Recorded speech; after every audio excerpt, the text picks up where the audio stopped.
Welcome, everyone. It's Angelo Robles, and today, the final meltup before an historic crash. We have the return of one of our most popular guests. I haven't seen him in about 9 months, and lots around the world has changed in the last 9, really actually 10 months, so it's been a long time.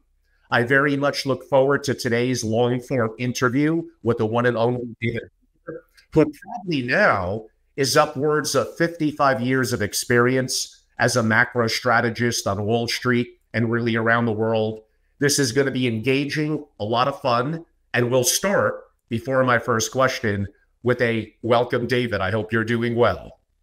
Yeah, hi, Angelo. Great to see you. Let me just correct you. I'm not that old yet. I'm only 52 years into my career, so you were close, but I don't want to age myself too fast. I mean, I got 3 years up on you there. I'm making it the double nickel 55. I will have you back in that 3-year sense when we can definitely state that.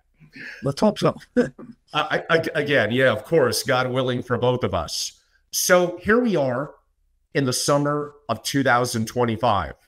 You do talk about a historic meltup, and a lot of people, after DeepSeek and Nvidia went down in January, oh, Trump tariffs, the market's coming crashing down, and not quite. So here we are, generally having a good year in the equity market. So you do talk about a meltup, but meltups often have one ending, and that kind of is a bust. How are you adapting your timeline for the continuing of a meltup, and when do you think that bust could come? Yeah, I am definitely still in the melt-up camp. I think we've been in a melt-up, depending on how broad you want to look at the chart. If you broaden it out to 3 or 4 or 5 year chart, you can see that we've gone pretty steep for quite some time. So really, you've been in a melt-up for since the bottom in October of 22. But at the very least, we've been in a melt-up since the April lows of this year. And, we've come back so strong, so fast, so steep. And I expect us to steepen from here into a top. So I'm called for what I call a 43-year secular bull market top to occur either late this quarter or sometime in the fourth quarter. People accuse me of pushing out the timelines, moving the goalposts, but I'm calling a market cycle. I'm not worried about the exact month it ends, and then what follows that will be an 80% bear market, in my opinion. Wow, that will probably take anywhere from 8 to 10 or 11 months. So most of 2026.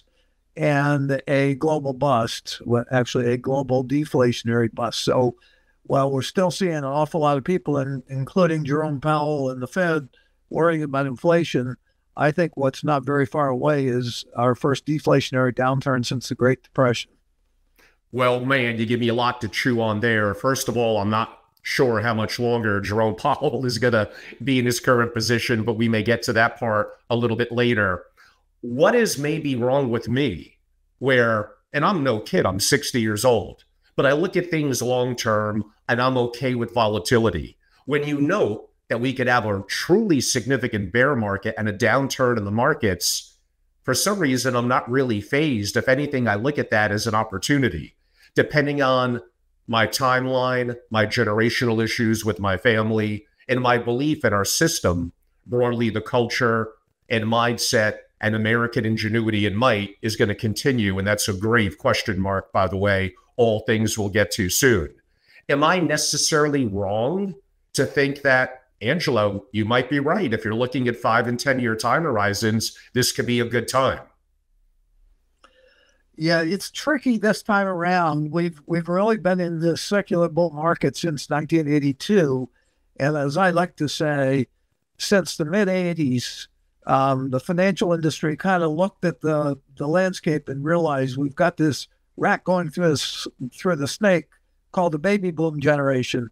And, they were instrumental in many changes in this country and many trends in this country because they were such a large population, and so you had the 60s generation, the turmoil in the 60s and early 70s. And then you had the home buying and accumulating of assets and furniture. And then in the mid 80s, the financial industry realized, hey, these guys have bought their homes. They're in kind of the middle part of their careers, and they're starting to think about retirement plans and retirement. We want to service that. How best to service it? Since we're gonna need a lot more bodies here. It's no longer going to be the turn 'em and burn 'em stockbroker. We need to professionalize this more. So they came up with the mantra of it's time in the market, not timing the market. And so that's really why I came around to this from your question is for the last 40 years, you really could say, as long as you just stay put, the market's always going to go on to new highs. You're always going to be okay. As long as you're a long-term investor, just keep your money in there and it'll grow. The problem is we're coming to the end of a 43-year secular bull market and this huge bear market to follow, at least in my opinion. And I think the highs of this cycle will not be anywhere near matched in the next cycle. So these highs are likely what we see at the top of this cycle will likely not be seen again for at least a decade, probably two or more. So that means you can't just say, I'm going to just stay put in an S&P index, or I'm going to stay put in my portfolio because I know in the long term things will work out. There's going to, and also the other piece of this is every cycle comes with new leadership. So it's going to be important to understand that what got you here, and particularly at this stage, because this is the end of a major secular bull market, the next cycle is going to be totally different leadership. So if you're in indexes, number one, you're going to be penalized because I think indexes are going to have a hard time keeping up with other things next cycle.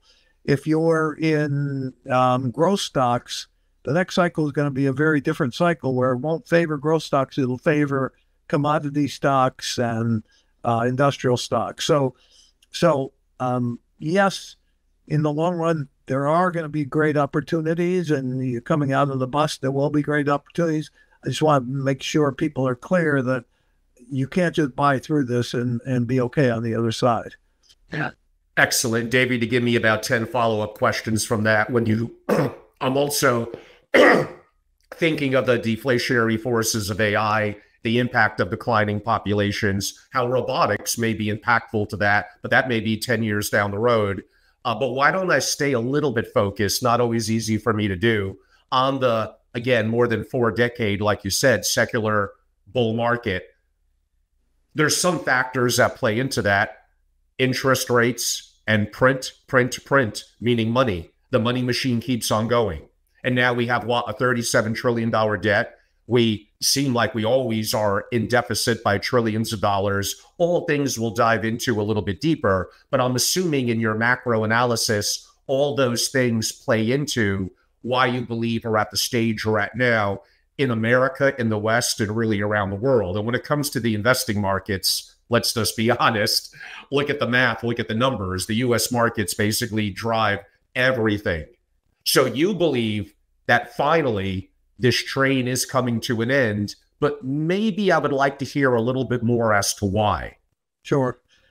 So really, this is 80 years in the making. It's certainly 43 years in the making from the 1980 lows, but really what we've done is from the Great Depression, coming out of that and coming out of World War II, we've had these cycles where each successive cycle pretty much has built in has created these imbalances and excesses, oftentimes inflation and overheating, that then require a Fed to lean against the winds and tighten down the hatches and bring the economy in so you can kind of work out those excesses and then be clear to rebuild another cycle. We've done that cycle to cycle all through that 80 years, and each successive cycle, again, pretty much We've had bigger excesses that required more aggressive tightening and more aggressive leaning against the winds. And then coming out of that, you were in a deeper hole and came again. So what we've done is kind of built up these excesses cycle to cycle where it takes more to crank them down. So then we got 2008-9, which was the biggest financial crisis in our history. And we printed an awful lot of money to get out of that. We continued doing that and following a zero interest rate policy for more than a decade. And that's created even bigger excesses. So the biggest excesses of our history occurred in 2008-9. And now we're here at this point in time staring at far more debt than then, far more debt than we thought that was off the rails, far more leverage now, far more derivatives now. So you have 330 trillion in global debt.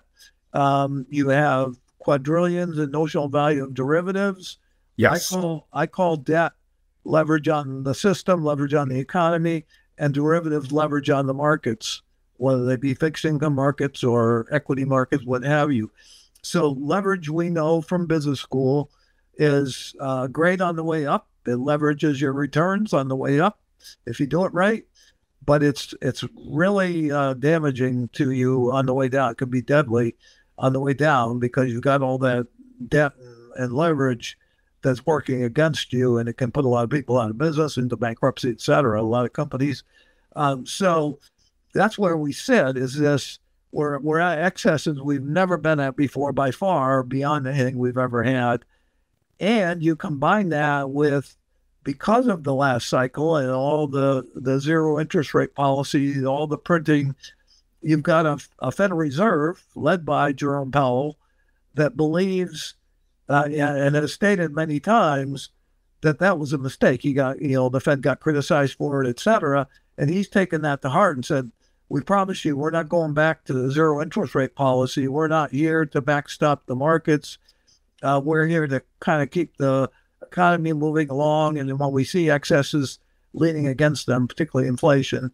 So they are of a mindset, and it's collective mindset throughout the Fed, that you want to be very careful not to go back to the policies of the last decade. And, we don't want long runs where you print too much money and you create all these other problems. So that means when things start coming apart because of all this leverage in the system, the Federal Reserve is going to be very slow to act. They're going to be very cautious about, they'll put money in, but they're not going to put in the kind of money that probably needs to be put in, because they're still looking at the last war. They're fighting the last war, looking at the last cycle and saying, we learned our lesson. We're not doing that again. And then let's say they start putting some money in, maybe $1 trillion in, and they find, given that the whole globe is imploding, that's not nearly enough, and things keep imploding. So they say, I hate to do this, but we got to do a couple more trillion. They do that. The point is, it's going to take them a long time because of their mindset to get to a right-sized policy. As a result, you're going to have all that time, because of the leverage, things will happen. The unwind will happen fast because of the leverage. During all that time that you're getting that unwind, they're having, they're walking into the policy. They're not getting anywhere near what needs to be done. And again, I'm using the Fed as the example, but this is really true across the board. All the central banks learned the wrong lesson of the last cycle. It's a correct lesson, but unfortunately, the only tool they have to meet a global bust head on and do something about it in a timely fashion is money. So if you are cautious about using your money, meaning the monetary expansion, you're going to just allow something to get a lot bigger than it needed to get. Well, David, let me take maybe a little different perspective just to elicit your thought. And this may be what you feel could be a U.S. advantage, but maybe a decade or more down the road. You're correct, the $37 trillion deficit backed by quote unquote nothing. We also have corporate debt and personal debt. When you factor in the U.S. only, I believe those rough numbers are that 170 trillion. But what other country could say this? Not just our natural resources, including commodities like oil, and the fact that we're self-sufficient there, but you look at the value of our companies, the value of our resources, it probably is a multiple of that. And I don't know if any other country could say that. Where am I missing the point, or where might I be correct, but that may take 10 years to play out? Yeah, the problem is that when the cycle unwinds, all that stuff becomes moot. It's nice to have that there, but it doesn't do anything. You can't pull the resources out of the ground to meet the unwind fast enough. It's just like somebody in a home that has a bankruptcy. They may say, well, I've got things tied up that, fixed assets tied up that if I could liquidate them, I could pay my mortgage, or I could, hold off the bankruptcy. Unfortunately, the bank says, no, sorry, we're collecting now, and you don't have any way to stop that. So yes, we may have assets in the ground. We may have advantages in some ways, but this bust is all about an economic cycle that is highly leveraged and going to unwind very fast. I have to say, some of these other things that people are throwing out in terms of stablecoin and some things that they can do, I just don't think they're going to be nearly enough to offset what is coming at you in terms of both magnitude and speed. Interesting. And what some people may be thinking is China, Japan, and others may not buy as much U.S. treasuries moving forward. Would stablecoins be a way, I'm not going to quite say to keep the Ponzi going, but a little bit, built upon the rails of Ethereum? Are they basically going to be buying trillions of dollars of U.S. treasuries? That will be interesting how it plays out. Like you said, it's worthy to note in our brain, but still may not be enough to really move the needle relative to the things that you're talking about.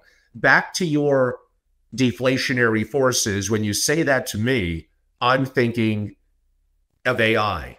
When technology can eliminate jobs faster than the economy can create them, doesn't that almost guarantee demand destruction that you've been kind of predicting? Does that play into your thesis?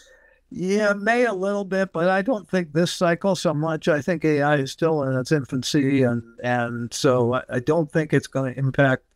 It's not really the deflationary force I worry about for this cycle.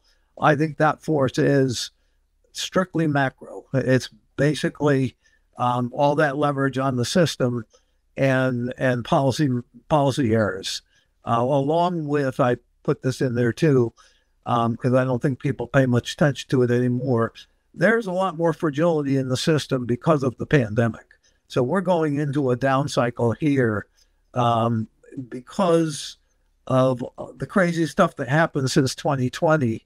At least in this country, small businesses are a lot more vulnerable. We got a whole different job market than we had before. Certainly in the last 4 years, we had an invasion in this country in terms of the open borders. So there's a lot of things there that are below the surface that I think will kind of bubble up. But the biggest things are, a monetary mistake, a Fed policy mistake, a central bank policy mistake around the world, combined with this massive leverage. And I just think that's where you get deflation. We're at 2% inflation now, probably. The numbers that we use, the numbers the Fed uses, are probably biased upward because they don't account for the slide in housing that we're seeing. They don't account for a few things. So I'd say we're somewhere between 2 and 2.5% inflation. And we're about to enter a recession. Normally we enter recessions because we have, high inflation, maybe double-digit inflation. So we're down closer to zero inflation than we normally are going into a recession. And so that's why I'm pretty sure we're going to get into deflation in this, particularly if we're going to have the biggest economic downturn and financial crisis of the last 80 years. And someone from the audience is asking, we're going to delay the question a little bit, but I'll tease it out a little bit. Are the things that David talking about going to be fueling the rise of mayoral candidates like Mamdani in New York. There's a new version of him now in Minneapolis and Minnesota. Not really a surprise, especially there. It's a great question. It's on my list. It's going to flow a little better as we get a little deeper, but it's going to relate to that with some of the chaos that we're seeing now. Could I make the argument, David, of what I would loosely define as a wealth confiscation reality? Not just taxation, not that I totally understand that, but there's an element that is relatively pretty straightforward. But the fact that when you print money, the impact that has on inflationary resources, really everything. And half the country does not own stocks. They don't own assets that historically have appreciated in value. They're not participating in the system. Now, that could lead a little bit to some of the issues of the rise of some of the characters that I mentioned about a minute ago. When they feel that there's not a unifying, almost morality, a code, we're here for the greatness of America and willing to tighten our belt to show discipline. If there's $7.5 trillion of debt being added to the system, that's what, $57,000 per person. So could I argue this is for the government and arguably for the elites, but for 90% of people, this is going to be even more devastating. Now, that's going to lead to political upheaval and change, which will probably play its way into my next question. But why don't we start with the government monetary policy and the impact of inflation and how it confiscates resources quietly and secretly from really most of the population that doesn't own assets that are going up drastically. Yeah, that's not where I come from. Basically, I think this is, as I said before, 80 years in the making. I view it as basically inevitability.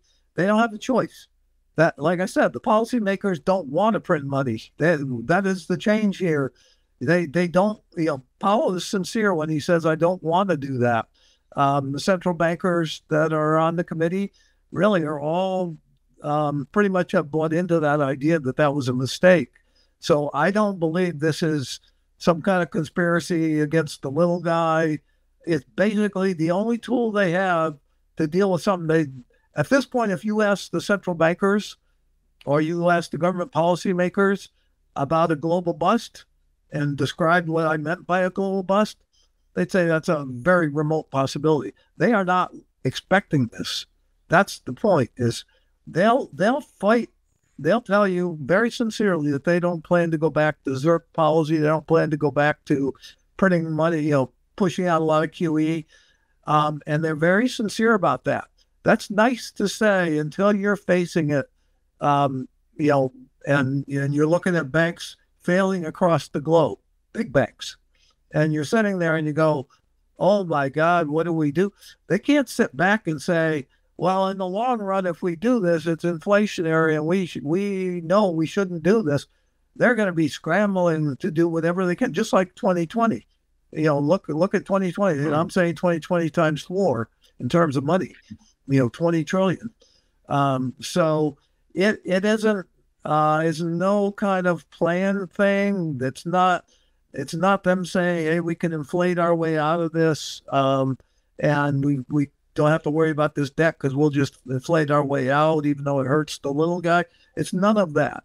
This is coming as an inevitability as a result of 80 years of bad policy, at least a lot of bad policy. And so I don't really see it that way. What I do agree with is that ultimately, with probably a couple of year lag, you're going to jumpstart an inflation cycle that will exceed the early 80s, meaning you could see 25% inflation in this country early next decade.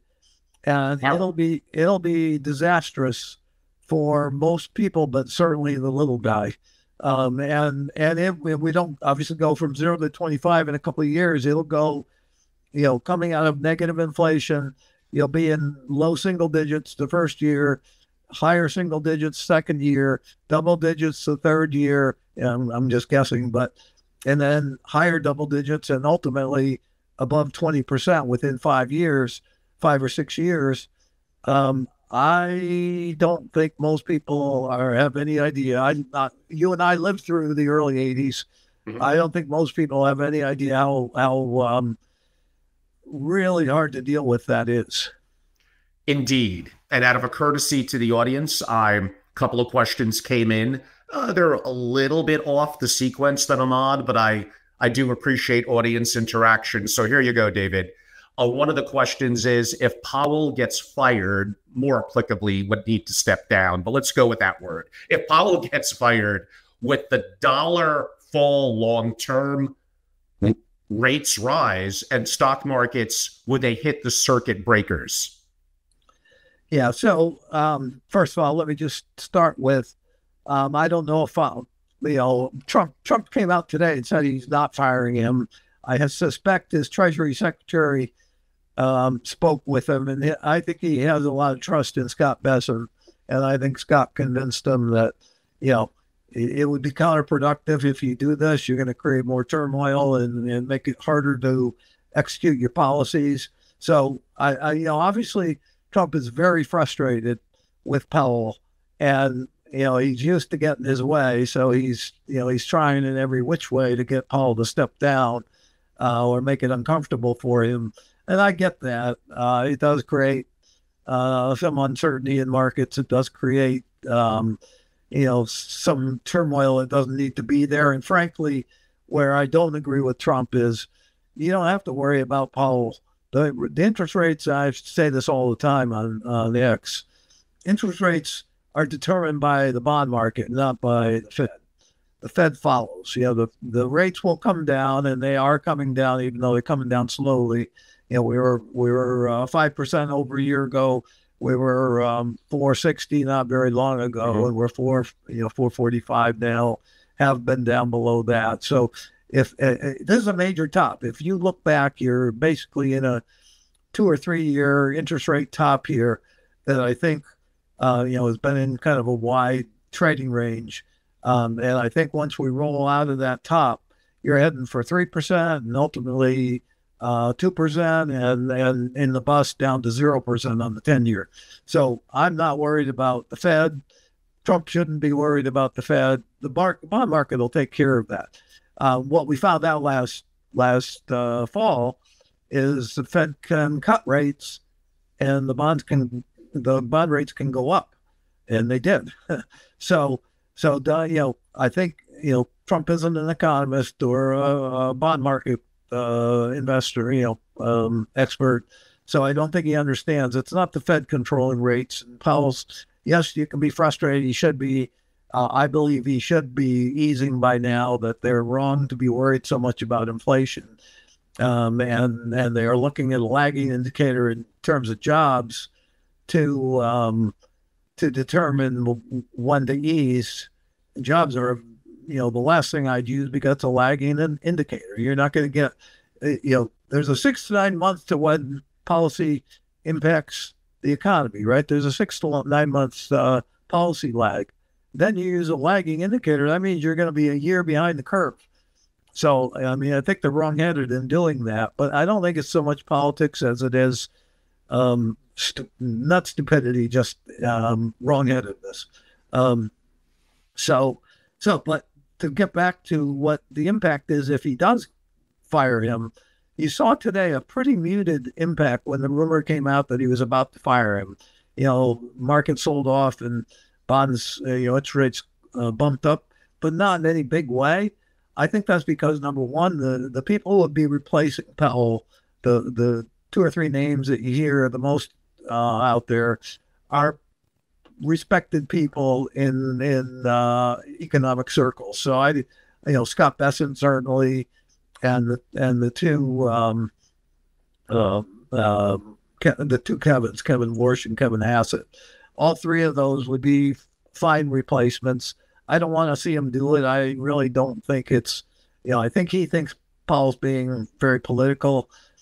There may be some politics there. I certainly don't think there's any real love lost between those two, but I think he's mostly really fighting the last war. It's more because his whole committee is in the same place, as is most of Wall Street, by the way. Most of Wall Street is still saying, don't cut. We don't need to cut. The economy's okay. I'm sitting there going, the economy's slowing down toward recession if we're not already in recession. The inflation is coming down, but it's, they still believe it's not down enough. So I think this is less about politics and more about just wrong-headedness. The dollar, did fall today on the rumor. I have a target of 82 on the dollar, and it's not based on Powell being fired. It's not based on any of that. So I'm expecting the dollar to go down whether he gets fired or not. And ultimately, as I said, rates are coming down no matter who's in that Fed chair. And ultimately means in the weeks and months ahead, not a year from now. Yes, and of course, audience, I do understand with the dollar likely collapsing in the way that you describe it, the challenges to the markets. A lot of my investors or a lot of my viewers, listeners are investors. They're going to want to know to some degree where to hide. You might have hinted at it a little bit earlier, broadly with commodities, but we'll get to that shortly. I did promise at least another audience interaction question. How does the proliferation of rehypothecation and falsifying supply and demand resulted in the meltup? Yeah, it's hard. Certainly the reaction to the pandemic and shutting down the economy in the second quarter of 2020, they were pretty much left with no choice but to do things, and they probably did more than they should have or needed to. But at the time, we had never had. They were in uncharted waters. We had the global economy pretty much shut down. If they hadn't reacted quickly, we could have had the bust much sooner. So kudos to them for moving, particularly Powell, for moving quickly. The problem is that, as I go back, I digress a little bit, but in 2008, we entered the downturn in 2008, fall of 2008, with $875 billion in terms of the size of the Fed's balance sheet. After the 2008-9 Great Recession and the reaction with all the QE, et cetera, we had a balance sheet of $3.7 trillion. So we went from 875, that had been the largest the balance sheet had ever been since 1913 when the Fed was created. And in 10 short years, we were up to 3.7 trillion. And then the pandemic hit and we added another 5 trillion. So we were up to basically $9 trillion. We've been, the Fed's been pulling money out for a couple of years. So that we're down to a little under 7 trillion, I think, in terms of Fed balance sheet. I'm saying we could see that up to 30 trillion in response to the bust. But the point is that we did have that 5 trillion. I want to put it in context. That 5 trillion that came in a very short period of time in 2020 and 21, that's still sloshing around the system, and that has contributed to the meltup, for sure. I mean, that is, I get picked on a lot on Twitter from extending my cycle, and I've stayed bullish all through this. So I think that's to my credit, not a detriment. But there are people who want to treat this like the price is right. You said this would happen by X, and you're still saying it's coming. So the point is that 5 trillion that went in, along with a lot of fiscal expansion, has extended the cycle. We're really in uncharted territory there too. So that it's coming to an end, but it's taken its time because there's been a lot more liquidity. So has it contributed to the meltup? Yes. Is there more to it than that? Yes, certainly AI is a new thing that's come in the last 2 years, and it is having an impact as well. I also think this is, which is why I called this 5 or 6 years ago. I saw this coming a long time ago, or at least thought I did, is that this is what happens when you get to the end of a very long secular bull market. It goes parabolic. It goes, that's why I used the term melt up. And by the way, I'm not saying I invented the term. but nobody on Wall Street was using the term meltup when I started talking about it many years ago. And it's, it's now in the lexicon pretty regularly. Some people misuse the term, at least relative to what I mean by a meltup, but we're having a meltup because we're late in a very big historic cycle. And that's what happens when you get late in it. There's, for any number of reasons, including the money, but other reasons as well, we're going to go parabolic. Aren't they, David, doing quantitative easing via the repo markets? Not all that much. I mean, the repo market the repo window was pretty much drawn down. I haven't followed it too closely lately, but there's some money coming in through that way. But in terms of big money, trillions of dollars, no, we're not seeing the bigger problem. I think the bigger worry is that they are, even though we were at 9 trillion and we're still at, let's say, 7 trillion, and that's beyond anything we've been at in all of history except for the last couple of years, last few years. Even though that's true, you are taking it from 9 to 7. You have removed $2 trillion, so that's the other side of the coin. You have removed $2+ trillion from the system, and that does have impact as you keep doing it. You are moving towards illiquidity. So your view is a view that is shared by many on Wall Street that the Fed's too easy. I'm of the opinion the Fed is tightening. There's a stealth tightening going on that nobody's paying attention to. And maybe turning our attention a little bit politically, I think it's pretty obvious when running for election, a politician's main job is not even a close number 2. It's to be elected 1, 2, and 3. When they're elected, it's to be reelected, if it's possible, or at minimal, to make their legacy and an impact and probably do well for them financially. We could argue that Trump, maybe with his meme coin a couple of days prior, already, quote unquote, did that going back to January. So politicians are going to say what's going to get them elected. People like Easy Street, people like free things. To me, that's socialism. And again, we're going to get to Mamdani and other things a little bit later. But back a little bit to the big picture of Trump, and I guess maybe a little clickbaity, some would feel. If you had to give him a grade, it's been, 7 months? And I know some of the trade wars and tariffs are going to take longer to play out. I understand that. And I would agree with you, Angelo, even if I don't give him the greatest grade, imagine what I would have gave if Kamala Harris won. So it's comparative to what the alternative would have been. That being said, and maybe if you want to keep the personal stuff out and just strictly on economic policy and the direction of the U.S., what grade would you give Trump? I'm going to, there are going to be a lot of people who disagree with me, I'm sure, and particularly now with a lot of MAGA being upset as well. I'm going to give him very high marks. I don't know whether it's an A- or B+, whatever, very high marks because of what he has accomplished against incredible odds. First of all, getting elected, he had everything against him. Everyone is, look at lawfare going on, everything. There is, I will continue to say, there is no politician in our time, and I'm a big admirer of Ronald Reagan for what he accomplished. There's no politician in our time that comes close to, and Trump's not truly a politician, but comes close to what Trump is. He has a backbone unlike any other person in Washington. They've done everything they could to destroy him, including trying to assassinate him, and he's come back. And he's come back. What I think people underestimate is how he, because he can be chaotic in some of what he does, like the Jerome Powell thing.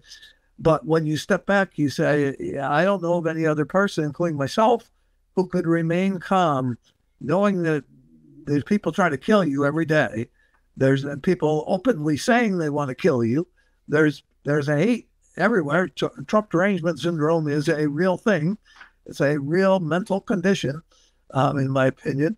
And what did he do? I mean, nobody talks about this, or they talk about it, but I don't think they really recognize the magnitude of it. You had between 10 and 20 trillion, 20 million people coming across the border. Last, in the election year, they tried to use, a phony bill to try to politicize it and say, hey, look, Trump's not on board with the bill. See, he's not really, he just wants this to be a political issue. And they were going to basically cap entries at 5,000 a day or something. It was an amazing number in that bill that was allowed. And he was right to oppose it, as were the Republicans that voted it down. And then what happens? And the argument used at that time was, if you have the laws on the books to control immigration, you don't need more laws. You don't need a new bill. And he proved that to be the case, because as soon as he got in, within a couple months of being elected, we have nobody coming in the country. I mean, no illegal immigration virtually. So again, I don't think people recognize how effective he can be when he decides something needs to be changed. I mean, you can talk about the social issues and things, but he's winning on those issues, whether you agree with them or not. He's been very effective in terms of things. He's taken over a Republican Party in Washington that always controlled the president coming in, right? They really, they were in charge. And he learned a lot from his first term, because Paul Ryan, among others, really stonewalled his efforts. He came in naively thinking, I'm going to come in, I'm Donald Trump, and I'll get things done. And he found out that Washington was this giant bureaucracy and swamp and deep state that was going to block him at every turn. And he didn't get things done that he thought he could get done. He learned a lot in the 4 years he was out. He came in this time much more prepared to fight that bureaucracy and to win. And he's won on immigration. He won on the big, beautiful bill. Again, how many people argued that he wasn't going to get that through? It reminded me of Ronald Reagan, because I remember distinctly through the time when he brought tax rates down from 88% or whatever the marginal tax rate was, down into the 20s and 30s. And everybody said, because he ran on that, everybody said, that's a pipe dream. You'll never get that through Washington. That'll never happen. He did it.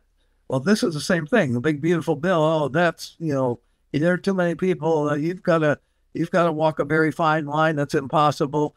He got it done, and he held the Republican coalition together on that. And he did it. Again, I don't think people appreciate how much he didn't horse trade a lot. He didn't have, he went in, and with the sheer power of his personality and his popularity, he basically went in there and said, look at the alternative. We need this. I understand what you want. We'll get some of that done through reconciliation, the Doge cuts, etc., to the people who are fighting, because it wasn't conservative enough. We weren't fiscally responsible enough. He didn't promise. He didn't go in and give away things to get this done. He basically just he went in and not horsewhipped them, but convinced them that we need to do this, and he got the bill through. Same thing, people, he's a peace lover. He does not understand killing people for the sake of territorial wars, etc. And so he was talking, obviously naively said he could stop the Ukraine-Russian battle in the first week of office or whatever. That obviously is, Putin's not cooperating, and that's a tough one. But people never thought he would do what he did in Iran, and he did it, and they executed it well. He's been on the right side of supporting Netanyahu and Israel in terms of Gaza, but also standing up to Netanyahu and saying, this thing's got to, you can't just keep pursuing this for very long, because you're killing people, So I think he's walking that line. Some may want him to be more isolationist, but he understands he understands the need for the U.S. to be strong and to, in certain places, have to show their strength. But he's also not somebody looking to be expansionist, imperialistic. And I think that's a huge plus. So it's the long answer, but basically, when you go down the list of things, sure, there are things that I don't like his handling of the Fed. I think MAG is very unhappy with the whole Epstein thing because it looks like a cover up. I don't know what's going on behind the scenes there. There are things, but you're not going to get everything you want from a president, from any individual. I think when you put the whole package out there and look, I think he's accomplishing, and deregulation is another one.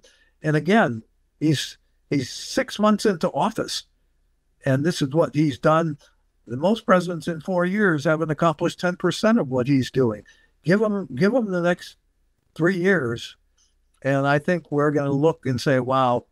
Now, and I'm saying that knowing we're at, or at least feeling like we're heading into the biggest unwind in certainly the last 80 years, if not history. Well, but David, that's going to be the challenge. If what you're saying is true in terms of the unwind and the markets crashing, perhaps late fourth quarter, possibly into first or early second quarter next year, that's not that far from the midterms. If he loses the public sentiment and loses the House and Senate and doesn't have the full authority to a degree that he has now, the back end of his final term is going to be more handcuffed than before. People are going to react to their pocketbook, to the markets. If what you say is going to be accurate, that's going to be a tough challenge looking out at the midterms. Absolutely. He could be a lame duck president after 2 years. Right. I agree with that. I'm hopeful that's not the case. By the way, bust is, there's a bear market and there's a bust. The bust refers to the economy and the financial system. The bear market obviously refers to the market. I said the market might take 8 to 10 months, the bear market. The bust will be all the way through 26 and maybe into 27. So you'll be right smack dab on midterms in the heat of that. So I'm not underestimating that could happen. I'll take it as it comes. But Trump isn't causing the bust. This bust was coming no matter who was in, and if Kamala was in, Lord help us, it would have been worse. But David, I am going to have to. Trump is not causing the bust, but he's certainly going to be, the fallout, that he's going to have to suffer the fallout of it. I mean, I am going to have to bring up a couple of things. One is how can we survive as a nation, any nation, when we effectively spend more money than we take in? We have about a $2 trillion fallout effectively in our deficit. And you look at it, a lot of it is defense, interest payments, and effectively entitlements. Okay, maybe you could shave $100 billion off defense because it's becoming more drone and a little bit more tactical and technical, and you could save some money there. You're not going to default on debt, so there's not much you can really do about that perspective with the interest rates, although that could evolve and bring that number down. And let's face it, we may need to be impactful to entitlements, but how are you going to win elections if those are things that you're talking about? Is there any way out of this mess? Well, the first part of that is that the big, beautiful bill, I am, again, probably in a pretty small minority, but I am a huge supply side believer. And so what people don't understand is, and that's why, the so-called Freedom Caucus, or those that are, unhappy because we didn't cut more out of the budget. Yeah, what are you going to cut out of the budget? Like you say, entitlements are such a big part of it. Military, which needs to be rebuilt, is a big part of it.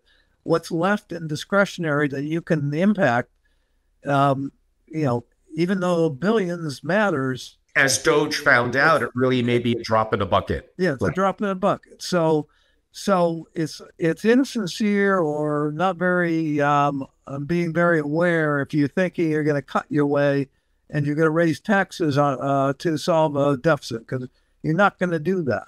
It's counterproductive. Supply side economics basically says you provide the incentives through tax cuts, you grow the economy more, and you'll get more revenues. And that has been proven true many times.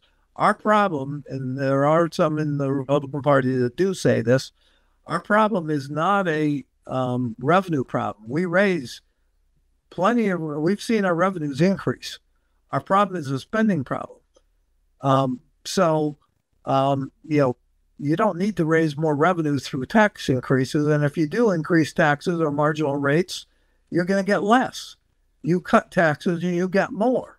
So what Trump and Bessent and the economic team there are doing, and led by Art Laffer, frankly, they're saying we can get 3% plus growth by following the formula that we're using, which is deregulation, interest rate, ultimately interest rates coming down, drill baby drill, reshoring, bringing all this investment from overseas in here, and tariffs. We can actually shrink the deficit, and I believe that. What I say is, I don't think Trump's coming in soon enough to save us from the bust. I think the bust is already baked in the cake, probably. But if there's any hope that we're going to avoid the bust or that we're going to come out of it in good shape, it's his policies. And yet you've got all of a lot of Wall Street who are they're caught in that static model that the CBO pushes. They all act like, if you do all the things he's doing that are pro-growth, you can't factor that into the model and understand that you're going to get more revenue from doing that. It's amazing to me. People want to call, and I certainly do call Powell brain dead sometimes, or wrong-headed. I don't call him brain dead, but I do wonder about some of Wall Street. They should know better. Yeah, I mean, you bring up several points, and this basically goes back to Trump and some of the economic policies. Yes, I get it. Markets like stability. When on Liberation Day, April 2nd, and he's talking about the trade imbalances, negotiation, and tariffs, of course we knew it was going to be chaotic. Obviously, the so-called experts ended up being effectively wrong, at least relatively in the short term. The markets reacted negatively, sure, for a couple of days, and then it's been a pretty great run the last couple of months. How could anyone who's an American look at the fact that we have wicked, unfair imbalances in our trade, and it's only fair to acknowledge that, bring that up, and negotiate? Now, China has the little bit of the edge in that they have the production refining capabilities of critical metals, things that are important to AI and to other aspects that we need. There had to be a little bit more acquiescence there. But I basically agree with you. I may not perfectly agree with you on the BBB. We'll get a little more to that in a second. But relative to being a tough negotiator, to changing the dynamic of what the deep state was for many years, and the areas relative to trade imbalances and tariffs could be positive for the U.S. longer term. It sounds like you're on the exact same page. Yep. And I do think I use the phrase, because when we had Liberation Day and the market fell out of bed, I probably had 100 or 150 responses a day where I was answering people who thought I was wrong, and they were taking the opportunity to tell me I missed this, and you said we'd have a 5% correction, we're down 20, and I was on there, and my favorite phrase for probably 2 weeks was "let it play out." Wall Street took his negotiation tactic at face value when he said he was going to, have 80% tariffs, or he was going to do this, or he was going to do that. They instead of realizing he's just, it's the art of the deal, he's just negotiating, and we got to let it play out. They reacted and sold their portfolios out and said, we're going down to 3,000, or we're going down to 2,000, or the bull market's all over. And I, at the bottom in the second week of April, when we were below 5,000, well, almost every strategist on the street was lowering their targets and turning bearish. I raised my targets right then, and I was way above anybody else on the street, and I chose that time to raise them even more because I saw the sentiment had gotten wacky. I mean, it was just so extreme, extremely bearish. But yes, in terms of Trump, a lot of his approach is, he throws people off. He wants to keep people, I think, off balance.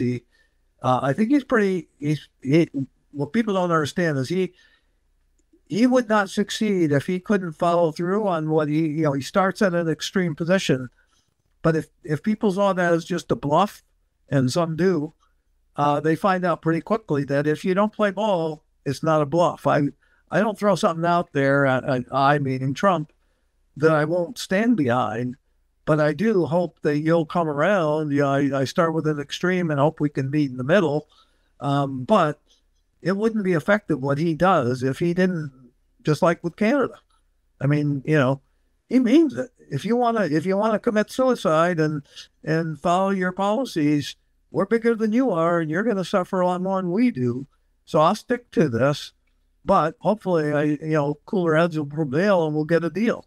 Same thing with Europe. It's he means business but he starts from an extreme position and hopes that will get you to play ball. Of course. And I guess I do have to bring up, you brought it up as well, the big, beautiful bill. We probably have somewhat of a varying different opinion from this perspective. I do have concerns relative to the U.S. debt that this is adding to it. I get it. Cutting entitlements, raising taxes is probably not going to be the answer, certainly not the answer to be elected or reelected. Really, then I guess it's going to be a challenging environment and then growth moving forward. If we get GDP growth, the impact of AI, all things we may get to a little bit later. But on the surface, it's frustrating to me that there are things in it that rather bluntly will take our debt guaranteed from 37 trillion to then over 40 trillion with really no end in sight. With the fiat currency, all currencies around the world that are backed by nothing, the full faith and credit of our government only, and all the challenges we're having here in the US, the West, and really everywhere, cultural, wars going on everywhere, the rise of AI, the impact of jobs. So Thomas Massie is not incorrect to bring up some of these things. I know some people are going to feel very differently about that, but it's still is frustrating to me that we may be on a path to bankruptcy. Where am I wrong in maybe embellishing this part of it too much? You're not wrong at all. I mean, my instincts are with the Freedom Caucus, with Massey, with those in terms of, from an ideological standpoint, government, the swamp both sides in Washington have created this problem. We're way beyond anything we should be in terms of, down that road towards bankruptcy. And basically, as we see it, and again, one party's worse than the other, but they're both offenders. And when we see, though, the waste and the fact that they go in there, paupers, and they walk away multi-millionaires, if not billionaires, something's wrong with our system. They're robbing us blind. Doge, you can say what you want about Doge. They uncovered a lot in terms of the games that were played, particularly by, the left, in terms of the NGOs and the money funneling through the NGOs and back into their pockets. And I'm not saying Republicans don't have some of that, but the bulk of it was the Democrats. The problem is, when you're trying to solve a problem, you can't be ideological. And I think what Massey didn't understand is the alternative's 100 times worse. So in the end, we didn't need your vote, Tom Massey, but you were basically, either you were going to destroy the country because your vote was going to cause this not to go through, or your vote wasn't going to be the final determinant. We were going to get it through without you. So I don't think he accomplished anything other than, taking a principled stand. I agree with the principle, but, I go back to what I said before, the deficit, again, all things being equal, and I'm calling for a bust, so all things aren't equal. But if we weren't staring at a bust or staring at a downturn, I would be making the case that the deficit could go away with the BBB. As I said, supply side economics, you deregulate, the banks are starting to recognize we're being unleashed again. After the Frank, Barney Frank bill or whoever it was he paired up with. But, when they tied the hands after 2008-9. Oh, yeah. First Dodd-Frank. Yeah, the Dodd-Frank bill.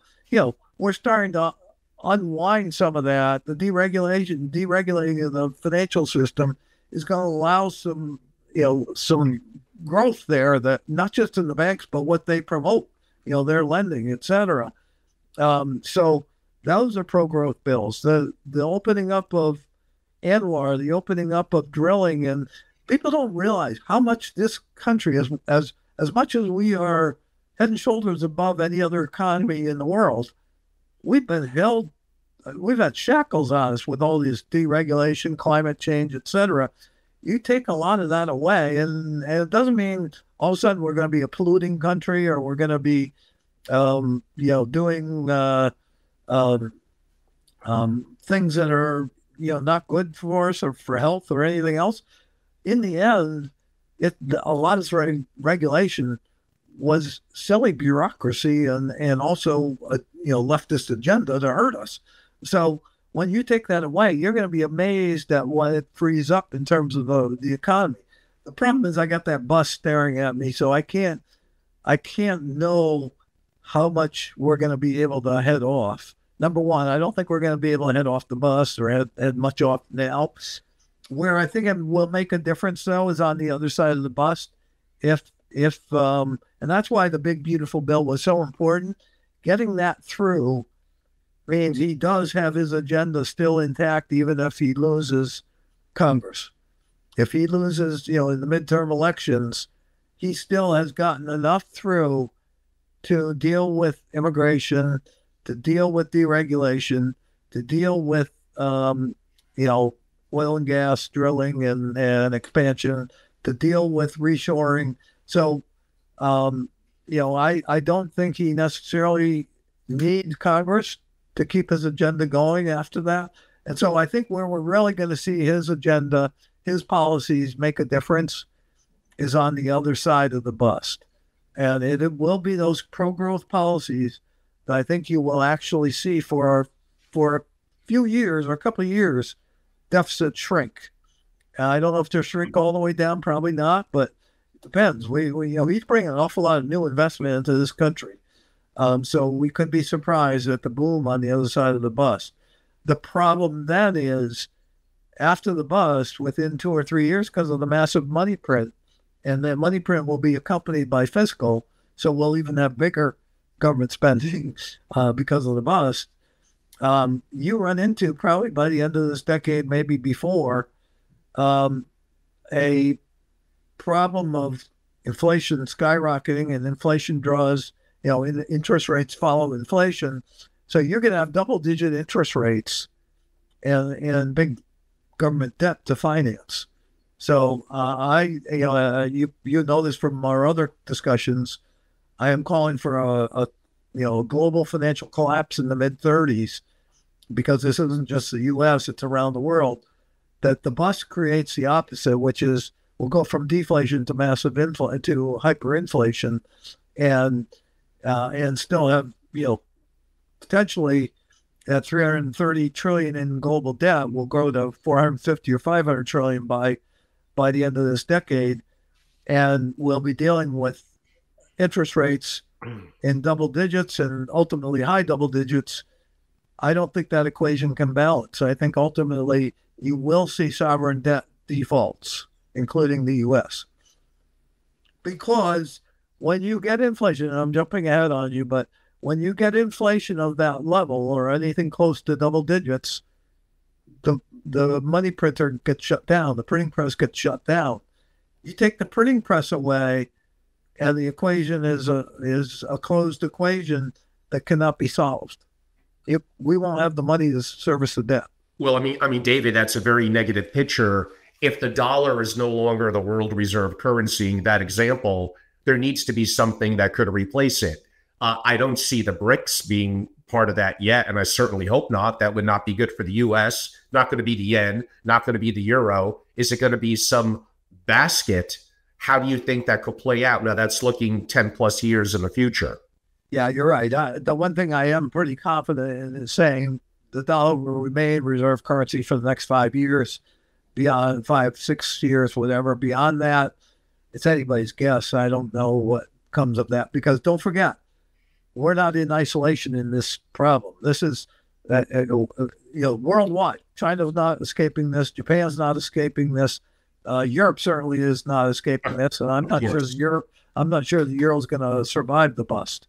So, I'm not sure. So I don't know whether there is going to be anything to replace the dollar. The problem is, I think that the environment I'm describing, the scenario I'm describing post-bust, where you have high inflation, high interest rates, and all around the world similar things, but the Fed and the central bank printing more than anybody else, because we are always the one that does the most. I do think the dollar could be below 50. I'm calling for 82.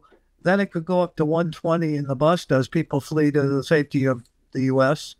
And then from 120, let's say in late 2026 or early 2027, I think it could fall all the way to 50 or below by early next decade. So I do think the dollar is going to be in trouble, but I don't know what replaces it. I mean, David, what you're painting, and yes, we did talk about this the last time back September of 2024, and may have hinted at it the prior time I had you on, is kind of apocalyptic. Now, some of the work I do with family offices is planning, or at least considerations of disaster type scenarios. This is going down a road you probably don't often do in the incredible interviews that you do, but you just kind of leave that door a little bit open for me. Why would I want to live in a city environment, a New York City or other city, where there's a lot of people, a lot of grave challenges? We'll get to some of their political challenges shortly. They don't really produce anything. And if it's chaotic the way that you're describing, I mean, I could make the point that we're 9 meals away. That's 3 meals a day for 3 days, 9 meals away from the upper middle class going chaotic and things going bad. You're almost talking to me from the perspective of hoard your assets, move a little bit more rurally, maybe farmland, know how to produce your own stuff, believe in commodities and gold, maybe part of that digitalized, because that may be easier in terms of payments and moving it around, and possibly even have an optionality in more remote areas. If you have great wealth, I don't know, Iceland, New Zealand, various parts of the US. I never thought I would mention Canada, but maybe rural Northwest Canada. So again, I know this is maybe not the road you exactly want to go down, but am I correct to be concerned about cities and about you may want to hedge your bets, your risk, and really the only intrinsic value, oh, gold is intrinsic value. Yeah, what's really intrinsic value is food and water. Yeah, I'll start off with this caveat. Remember, this is a forecast, and although I've been pretty right for the last many years, and have seen things ahead of others for a while, I can be dead wrong. So I don't want people, going out and changing their whole life over something that might happen in the mid-30s. I do think there's great opportunity. What I give as advice to people after they hear my potential collapse scenario, what I tell people is get your house in order between now and, let's say 2032. You're going to be given opportunities here. You could have, I just raised my targets for this year to 8,700 on the S&P, 30,000 on the NASDAQ, and 60,000 on the Dow, 3,400 on the Russell. Those are a long ways away. So there's still, in my opinion, some real money-making opportunities this year, even though we're not very far months away from the opposite, down the other side of the mountain. Then coming out of the bust, so first you've got opportunities here. And I don't want anybody to think they can call it to the end, but there, we're still not. People have a lot of Wall Street has one foot out the door already and thinking that we're close to a rollover. We're not, at least not market wise. Time wise, close might be 3 or 4 months, but if we have 50% upside from here, 40 or 50% upside from here, that's not close. That's 3 years worth of returns. So first you have that opportunity. Then you have the opportunity of preserving capital by not following the buy and hold mantra or time in the market mantra and saying, well, most of the time that's a good philosophy, but right now we're heading for something big. I'm taking my chips off the table and I'm going to preserve my capital, whether it be in treasuries or FDIC insured savings accounts or money markets will probably be backstopped. We don't know that yet, but the odds are the government will backstop them. Something short term that's reasonably safe. I'm going to take my money off the table, take money out of the market and preserve my capital. That's your second opportunity to kind of get your house in order. And then there'll be a point, whether I'm right that it's 80% down or 70% down, whatever it is, there's got to come a point where the market will bottom out. You'll have seen a lot of money come in and maybe some early signs that we're finding the bottom. And you don't have to call the bottom. You can wait and see some of the turn. But there'll be an opportunity on the other side of the bust, and a huge opportunity if you know that it's different leadership and it's going to be primarily industrial and commodity focused.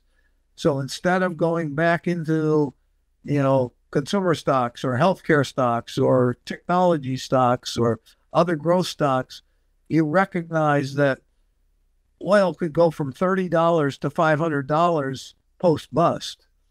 That means oil stocks could go up 10, 15, 20-fold. There's another money-making opportunity to get your house in order as long as you don't say, well, I'm just going to buy the S&P because that's what I've always done and it worked. If you do that, you're going to be very disappointed because you're not going to get back to the highs of this cycle, and you may not get anywhere near it. But the point is, from now 2025 to say 2031 or 2, 6 or 7 years, it's going to be not business as usual because we're going to be operating ultimately in an inflation environment, high inflation environment later in that period. But there's going to be still ability to own gold and silver and oil stocks and copper producers and, lots of things that are doing what NVIDIA is doing this cycle or what, Broadcom did this cycle. Yeah. And so, rather than focusing on 2035 or 2034 and say, oh my God, I can't sleep at night. I'm just frozen. I'm getting my money out.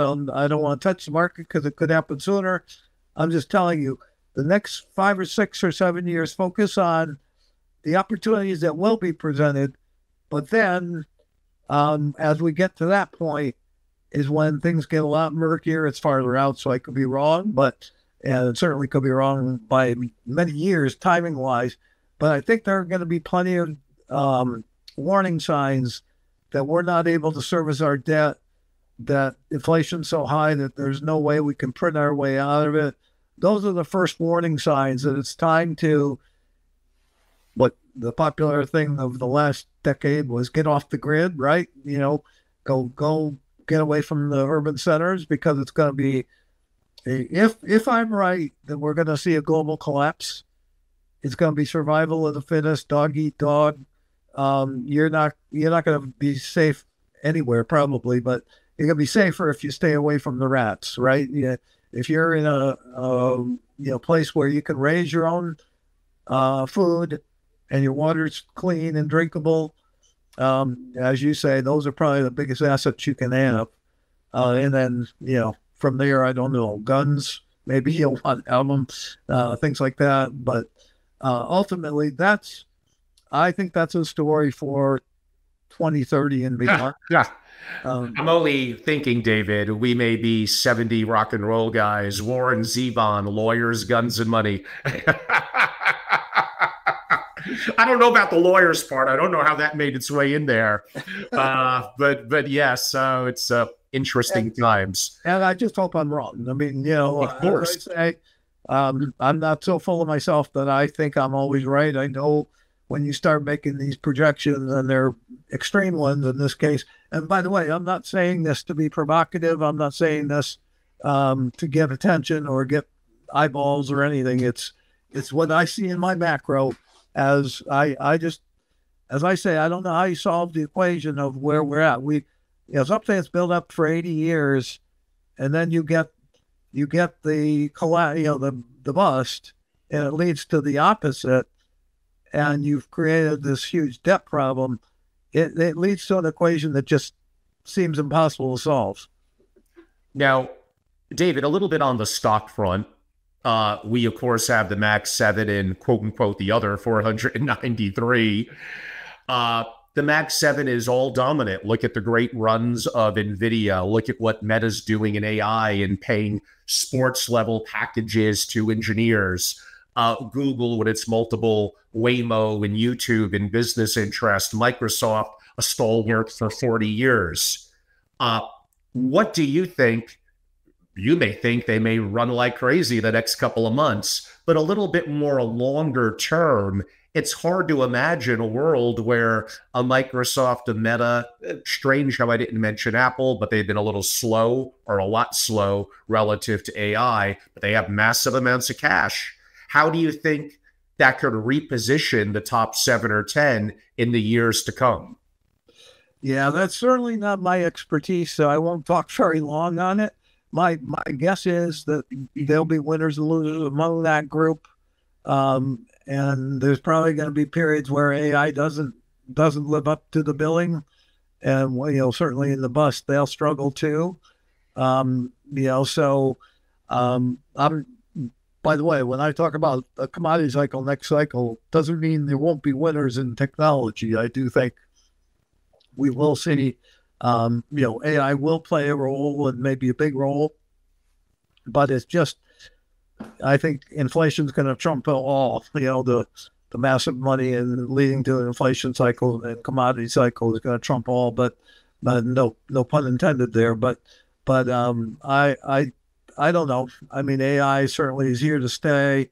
It's certainly a productivity enhancer, but what we see always in these major things is the excitement initially then leads to a shakeout, and some of the early winners don't make the right moves, or they aren't able to keep it up, and you get to a smaller group that are the winners, and then at least we saw with the internet, then it takes time for it to work through the whole system, and then you have the beneficiaries of AI become a story as well. So, I am not by any means an expert in that area or anybody with any great foresight there, but certainly it's gonna be an impactor. As we take in a little bit in the final 20 to 25 minutes, I think there are an important direction that I want to take it. We hinted at it a little bit before, and I'm going to start a little bit en route to it. And that is a little bit of the housing affordability crisis. Mortgage payments now consume, 35% of median household income, while home prices are up, 56% this decade. In your bust, do prices crash hard? And does the market, or does it simply freeze due to unaffordability? Yeah, I think certainly affordability is a huge issue, and that's not going to get better.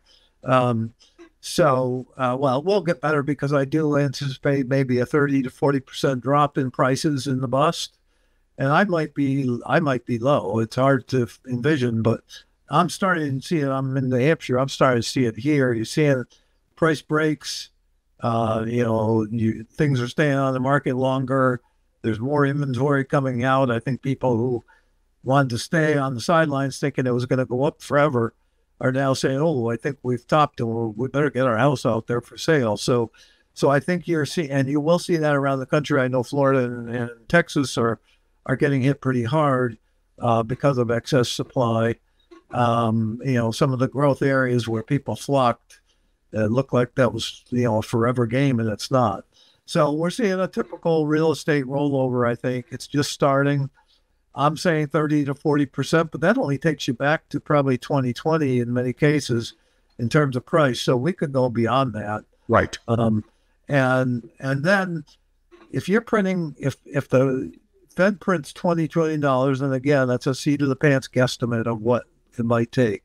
But if they print anything close to that, that's going to lift a lot of boats. You're going to see housing get lifted because, and I've said this, I fully anticipate we're going to have a 0% 10-year rate in the depths of the bust. Okay. So when things are at their worst, the Fed is going to be buying every bond in sight to get QE up to 20 trillion, right? There's no worry about who's going to buy our bonds. We don't need China. We don't need Japan. We don't need anybody else because the Fed's going to be looking for every bond they can get to get 20 trillion out the door. Now, some of that is going to be because the Treasury is going to be increasing their bond issuance because fiscal is going to be also expanding pretty rapidly. But anyway, so if you're printing $20 trillion to get the economy jump-started again, to save the system, save the financial system, it won't immediately translate when let's say, mortgage rate's down to 2.5%. It's going to be 2.5% for those that really have pristine credit, right? At the bottom of the bust, banks are pretty stingy. They're being careful because they're in trouble. They only want the pristine credits then. And then coming out that first year in recovery, my experience is through many cycles that when housing goes down, it doesn't rebound right away. It's usually kind of a laggard in terms of the first year out because you've got overhang, you've got a lot of foreclosures, you've got inventory, you've got, consumers still digging out from the bust. So that first year out, you may have a great opportunity in terms of mortgages and availability of money. So it may stimulate some, but it's probably not going to be a runaway V recovery in housing. They might bounce, but if they're down, let's say they're down 40%, and maybe they come back 5 or 7 or 10% from that. And then the second year, maybe the economy's a little firmer ground. People have jobs. Interest rates are still reasonable. They may be up to 5% mortgages by then, but still pretty reasonable. You could get maybe your best bounce that second year. And then I think by the third year, you're looking at double-digit mortgage rates, and that's a huge headwind that's going to probably prevent real estate from moving up from there. So I think the peak this year or this last 2 years, because a peak in real estate probably happened a year ago or more, that peak probably doesn't get revisited anytime in the next cycle. So, you might, if you're down 40% in price, you might get back a third of that or a half of that. If you're, and your activity is probably going to be a lot less because if you've got an 80% bear market, people are going to lose a lot of money. Those that didn't get out, the wealth effect is going to be down substantially. And then if you have a 30 or 40% decline in home prices, that's the other piece of your big wealth that's down. And then let's say you lost your job, or your hours were cut back, what have you. So there's going to be a lot less people qualified to buy homes, I think. The government will probably be trying to come up with programs again and do things. And I'm sure during the bust, you're going to have all kinds of programs just like you did in the pandemic, universal income type programs. But it's very hard for me to make the case that this isn't the peak in housing for years to come. Yes, very good points. And we're going to trend down that direction with a debt-driven anti-capitalist generation that is uprising, a young socialist perhaps winning New York and maybe Minneapolis. But to diverge just a second, because I think my audience would be very mad if I didn't ask, I'm going to name a couple of assets that are more commodity-driven, and maybe because we have to keep it a little bit round robin. We'll go a little quick on it. One of them you already covered, but I think I do need to bring it up again if you wanted to put a bow on it in 1 minute, and that would be oil. Yeah, I think oil, I've been the bear on oil through this certainly last 3 years and before that. I missed the run. I was kind of cautious on oil back in 22 when Russia invaded Ukraine, and I missed the pop that happened in about 2 days to 130. But I got on the bear call there and said this, I'm not, oil's going down, not up. If you remember at that time, this was right in the middle of the invasion, with oil at 130, 120 to 130. You had a lot of calls for oil to 200, 150 to 200. And I was saying, no, it's going back to 85, or certainly back below 100. And then when it got below 100, I lowered my number to 60, or the 60s. I didn't say 60s, 60s. And then I lowered it to 60 somewhere along the way. And I've been there ever since. So when it went to 55, I was the only one out there that was even close to looking for that. And I've said since it got to 55, it overshot my targets. I basically said it's in a trading range now, probably 55 to 70, and we'll go to 30 in the bust. So that's my view of oil pre-bust and in bust. On the other side of the bust, I think oil is one of the huge opportunities. If you can get in anywhere near the bottom of the bust, I think you can make. I was there in the late 70s when oil represented at the peak in 1980, I think. Oil represented 35% of the S&P. What is it now? 4 or 5% less than right. That. So that's what will happen is at the top of the next cycle, not this cycle, the next cycle, it'll go from that 3 or 4 or 5% weighting to being 35% of the S&P again. So oil should be a big part of people's portfolios. And I say oil and gas. I don't forecast natural gas right now because, number one, there's so much of it's weather related. Number two, there's so much surplus that it's hard to know, that it's low and it's not going to take off here. Once you get on the other side of the bust, ultimately, I think natural gas might go to 50. It could go to $1 in the bust. So if it goes from $1 to 50, it tells you what kind of move you're having. And the point is that you're going to, when you print $20 trillion and every central bank in the world prints proportionally similar, so there might be $100 trillion coming out. People's Bank of China will be doing it. Bank of Japan will be doing it. Bank of Canada, ECB, Bank of England.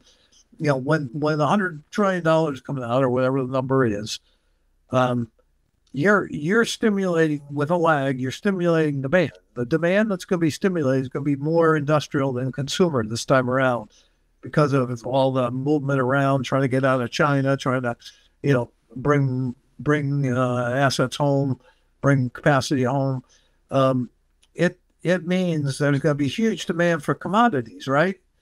So what you do is you artificially prop up or rapidly build up demand because you printed all this money that goes into the system and creates demand for something, whatever it's going to be. In this case, I think commodities.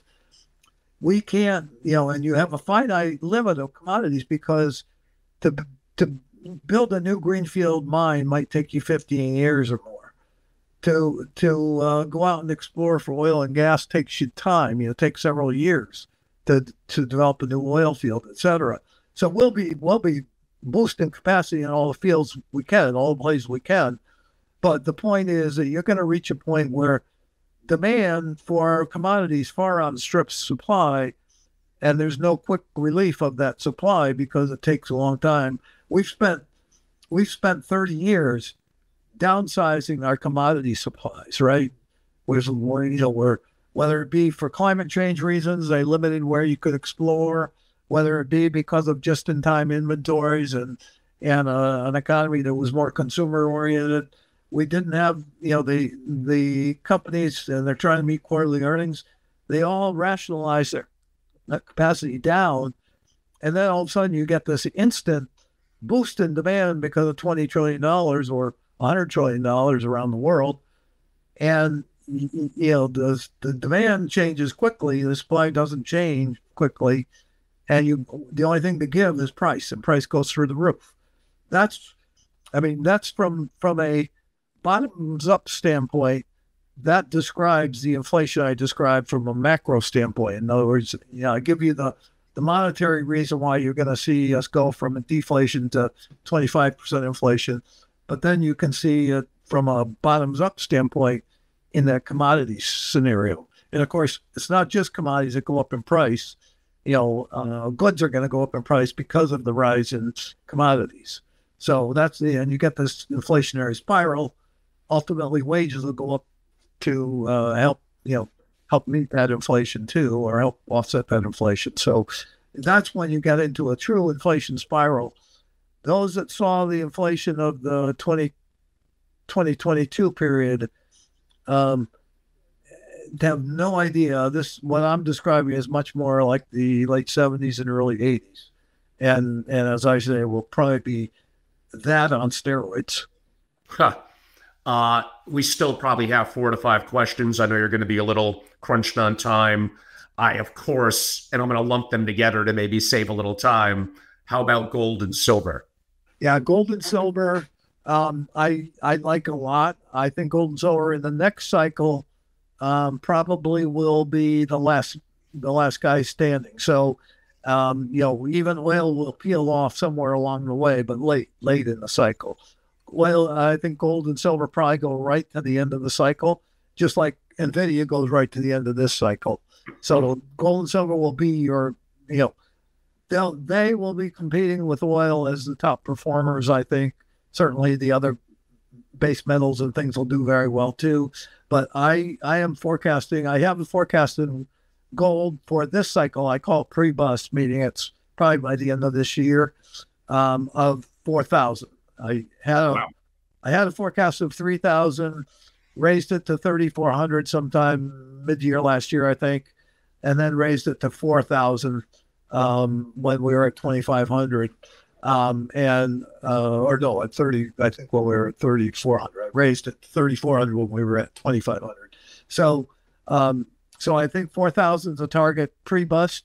Post-bust, I think gold can go to 20,000. And silver, I have a pre-bust target that I've had for quite a while of 75. Again, end of this year type of thing. And my post-bust target, probably, by sometime 32 or 3, 31, 32, 33, 20, 31, 32, 33. I think silver can get to 500. And David, I do have to ask, Bitcoin. I do not follow Bitcoin. People keep trying to get me to follow it, and I go, as much as it's popular and doing very well, it's not a commentary on what the investment prospects are for it, but I don't consider it macro significant yet. It may be, but I want to see it get through the bust. I think crypto in general and Bitcoin specifically has not gone through a serious downturn, and this one's going to be the granddaddy of downturns to date. So let's see how it does in the bust. I understand the story. I understand the supply demand. I understand that it's outside the system and that adds tremendous appeal. And I understand that certainly we have a president that's friendly towards crypto and friendly towards Bitcoin. So I get all that. I just don't follow it enough for anybody to care about my opinion. Of course, David. And our final topic, I'll begin it with Voltaire, the iconic, of course, thinker. It's dangerous to be right when the government is wrong. And leading into that, without a unifying morality, effectively societies fall apart. Coupled with our debt, our challenges, and some of the things that you mentioned, I look at the rise of a debt-driven anti-capitalist generation, kind of Gen Z, having 94,000 in debt, and the challenges that they are facing. I look at big cities like New York and the rising cost of living there, of expenditures, there's grave challenges. Oh, this could never go wrong. Well, a little over 100 years ago, Argentina was one of the greatest countries on earth and still beautiful and great people, but it's been in massive struggles for well over 100 years. Now, Javier Milei, interesting, we'll see, likely making some good choices, but what, it took that 120 years, and he may not even make it to the next election. We just don't know. So we have some grave challenges that are challenging what I said earlier about a unifying morality or societies fall apart. We see the rise of Mamdani, who likely, according to the poly markets, is going to be the winner of the mayoral election in New York. We see the rise of the gentleman in Minneapolis, who I heard today mention two things that to me were aghast, and that would be talking to the constituency, you deserve. I'm of a belief that I deserve shit. I deserve nothing. I have to earn it. And he spoke about free things, because I guess politicians always want to promise you free things.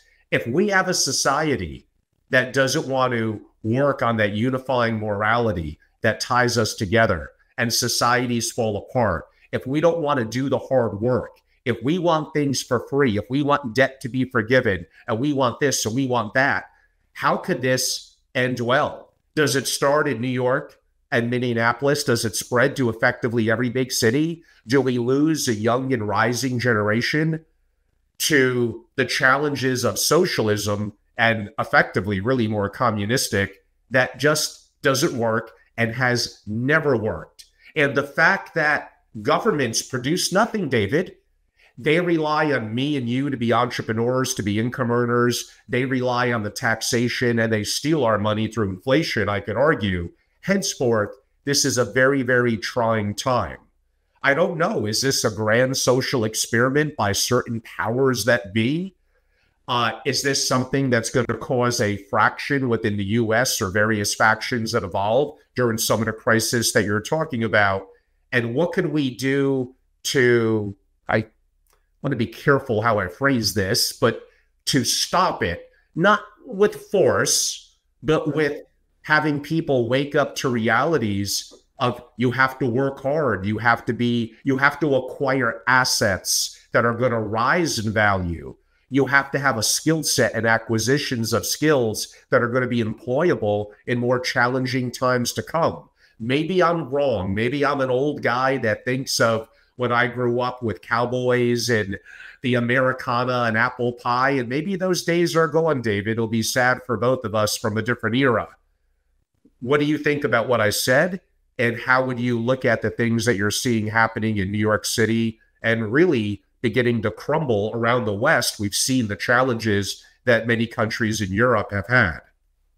Yeah, it's frightening that he won the primary and seemingly has a big edge so far, because the others are dividing them and going to divide the pie on the other side. So if you've got Cuomo and the other two dividing the pie, he obviously is going to be swept into office, and that's frightening. But I will say, we've had socialists in our government for a long time. He's very extreme, but we have, we've had Sanders and AOC and lots of them going back, and frankly, an awful lot of Democrat Party for many years now has been socialist, if not worse. And so that's not new. What's new is this new generation of voters who, unfortunately, again, this was by design, are products of a very what's the word? But an education system that has not done a good job of educating, and has purposely educated them in leftist ideology. And so they come in wanting everything given to them. They think that, there's a lot of the younger generation, not all, there's some good ones in there, but there's, a pretty large percentage that are even thinking that communism isn't so bad. I mean, in this country, that's That's hard to believe, but we're at that place where the younger generations have, the focus has been on wokeness, on, diversity, on all these things, and rather than teaching them economics. And so I think that's a problem for us countrywide. It's certainly been a problem in the cities for a long time. I also blame, those in a place like New York who could stop this pretty quickly and some have, by voting with their feet. I mean, it'd be, I think that experiment would end pretty quick if a lot more of those on Wall Street and elsewhere, instead of buying apartments there and saying, well, it's the devil we know and we're going to stay here, said until this thing improves, we're out of here, And we did see, obviously, an exodus once they, the last time around. So I do think it's a bad trend, and it's part of being at the end of a super cycle. It's unfortunately, it looks like it could be the decline and fall of the Roman Empire. We get fat and happy, and we forget what got us here. And there is some hope. You mentioned Malay, and you've got Maroni in Italy. You've got Trump, and you've got a few others around that are, the move back towards the right. And it's not a fascist right. It's a move back towards capitalism, towards freedom and free markets. There is some hope that movement is gaining ground in Europe and gaining ground places.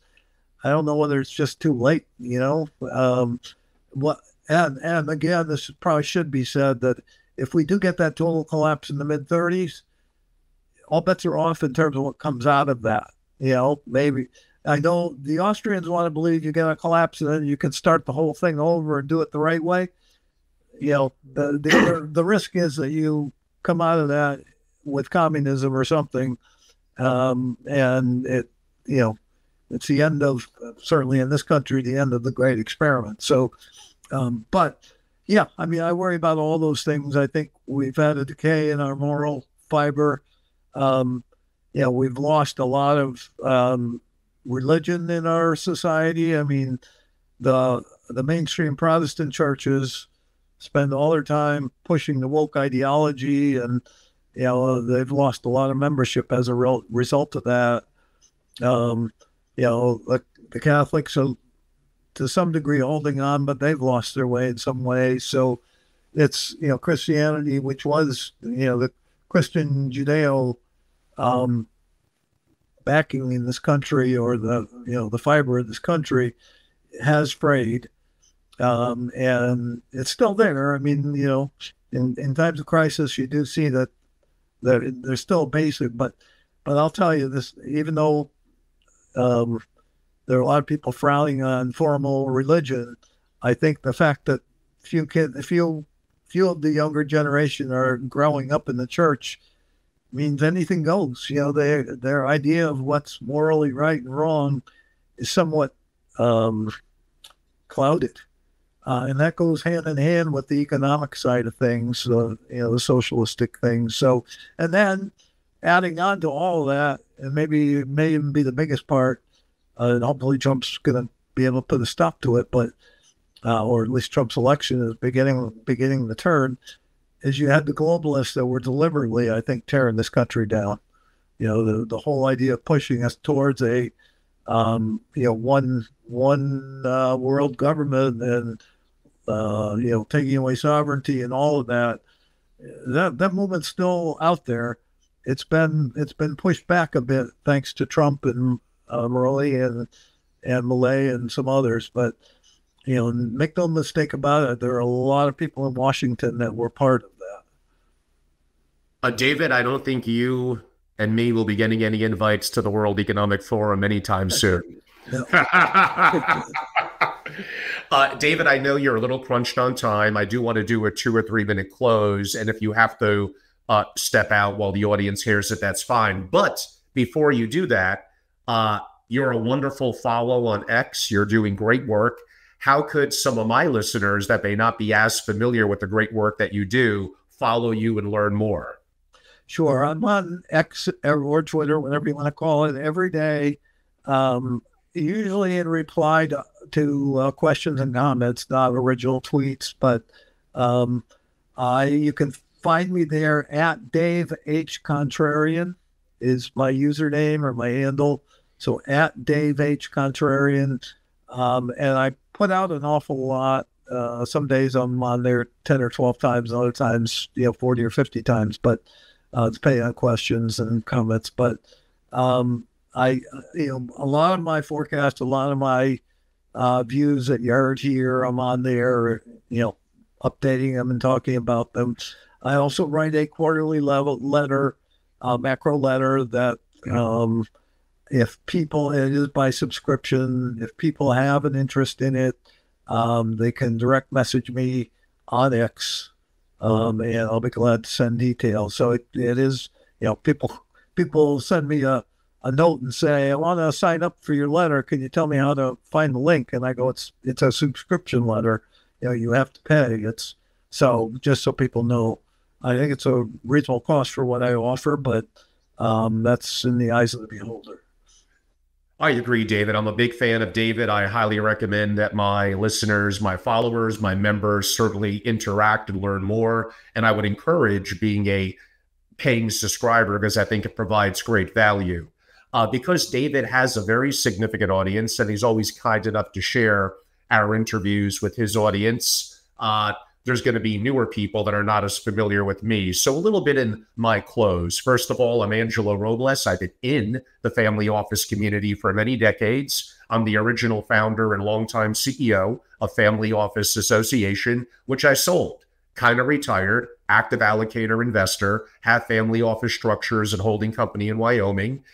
Maintain a pretty active media presence on LinkedIn, where I'm very active, and on YouTube with the greatest moniker ever that I registered many, many years ago in the family office world, simply at Family Office. So you can follow me there, kind of have a backup channel at Family Office TV, moderately active on X, probably not as active as I could be. And many people also would simply go to my website, angelorobles.com, where there's information a little bit like David, what I do on membership, which is proprietary intelligence and strategy for ultra high net worth investors and family offices, and the programs that I host around the world, and great guests that I get a chance to interview and hopefully introduce some members to with people like David.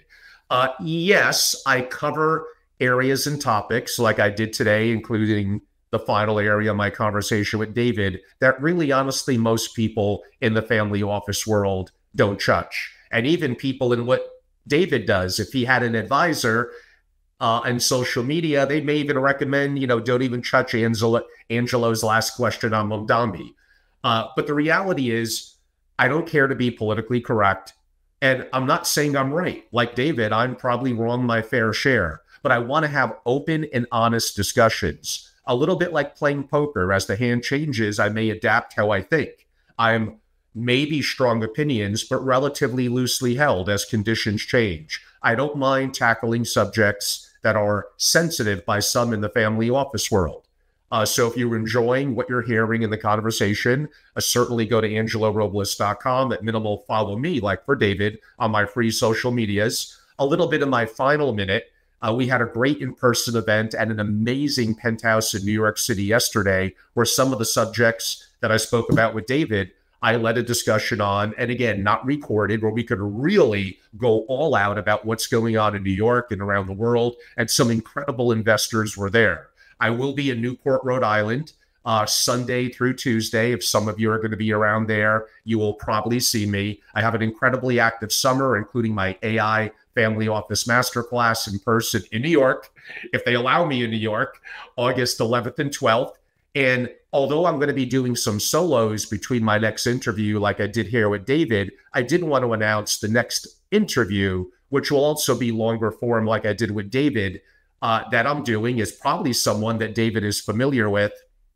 And that would be Mark Faber, the legendary Swiss economist who lives in Asia and Thailand, well into his 80s. He's incredibly fluid and opinionated.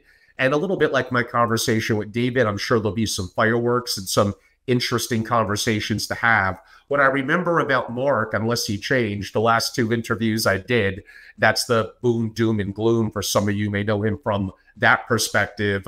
He enjoyed a nice beer with a cigarette because I think it was about midnight his time in Thailand. I guess he never sleeps.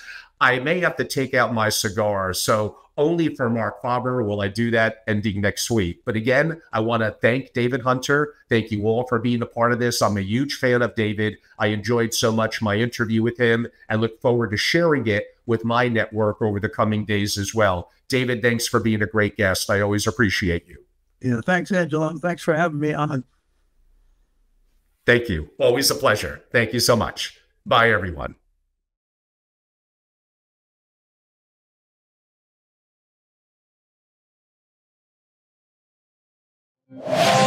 Thank you.